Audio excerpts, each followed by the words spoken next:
Yasin.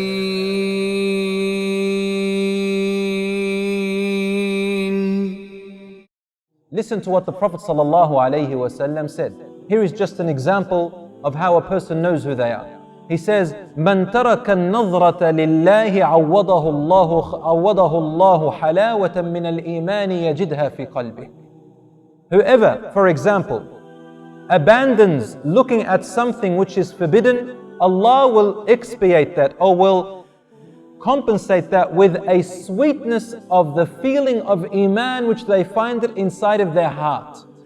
The point of that hadith which I wanted to allude to is not the fact that a person stopped looking at haram. This is only one thing. What I'm trying to say is, when a person stops any act which Allah subhanahu wa ta'ala hates, it means that that person is only wanting the pleasure of Allah subhanahu wa ta'ala in how they use their eyes, for example, or how they use their body, how they use their time. And as a result, the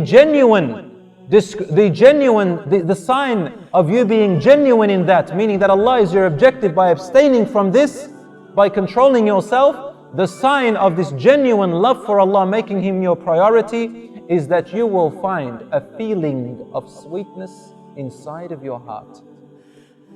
This sweetness, wallahi, if you give this person everything in the world, if you give them everything that any human desire would want, it will not make a difference in their sweetness that they feel inside their hearts. Are you like me? When was the last time you felt the sweetness of Iman? Was it last night? Is it now? Or was it a year ago? 10 years ago? When you were a child? When was the last time I felt this deep sweetness of Iman?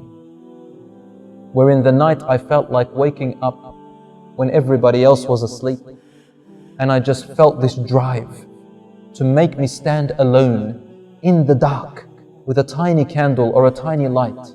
I don't want anyone to see me. I don't care if anyone sees me or knows what I am doing. I just have this sweetness, this love to get up and pray to Allah subhanahu wa ta'ala, to speak to Him because I love Him. I feel this sweetness that doesn't leave my heart. It makes me give up my sleep, because the sweetness of what I am doing is more beloved to me than my sleep. When was the last time you or I felt this particular sweetness? Then not only that, as I was praying in the night, I don't know why, but I felt that my heart began to pound in such a way I've never felt before. It's not the pounding of a person with a heart attack. It's not the pounding of a person who has been exercising for so long. It's not the pounding of a person with a sickness, but the pounding of something called a sweetness that has affected my eyes to water, and now I'm crying. And I don't know why. The only thing I can say is there is a sweetness inside me that makes my tears flow out of consciousness and love and communication with Allah subhanahu wa ta'ala. When was the last time you felt like that? I'll tell you when. It was the time when you felt that Allah subhanahu wa ta'ala is truly your only objective in your whole entire life.